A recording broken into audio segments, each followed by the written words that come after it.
അങ്ങനെ അവസാനം അത് സംഭവിച്ചു. അലീന ഗർഭിണിയായി. അലീന ഉടനെ തന്നെ ഒരമ്മയാവുന്നു.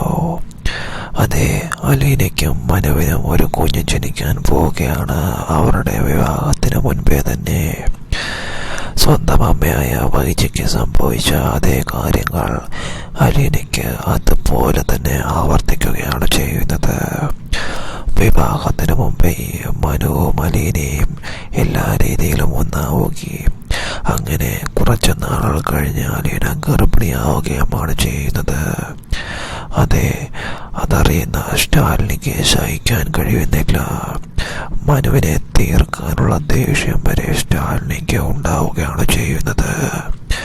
മനു അലീന ഒരു അമ്മയാകാൻ പോകുന്നു എന്നറിഞ്ഞ് സന്തോഷിക്കുന്നുണ്ടെങ്കിലും അപമാനത്തെ ഓർത്ത് മനു പേടിക്കുന്നുണ്ട്. പക്ഷേ മനു പതറുന്നില്ല. അലീനയെ താൻ ധൈര്യപൂർവ്വം ഏറ്റെടുക്കുമെന്നും അവരുടെ വിവാഹം ഉടനെ നടത്തുമെന്നും അങ്ങനെ മനു എല്ലാവർക്കും മുൻപിൽ പ്രഖ്യാപിക്കുകയാണ്. അലീനയെ അക്കാര്യത്തിൽ ഒറ്റപ്പെടുത്തുന്നില്ല. തെറ്റ് ചെയ്തത് താൻ മാത്രമാണെന്നും താൻ കാരണമാണ് അലീനയ്ക്ക് ഇങ്ങനെ സംഭവിച്ചെന്നുമുള്ള കാര്യം മനു ഏറ്റെടുക്കുകയാണ് ചെയ്യുന്നത്. എന്തായാലും അധികം വൈകാതെ തന്നെ മനുവിനും അലീനയ്ക്കും ഒരു കുഞ്ഞ് ജനിക്കാൻ പോകുന്നു. അലീന ഗർഭിണിയായി. അലീന ഒരു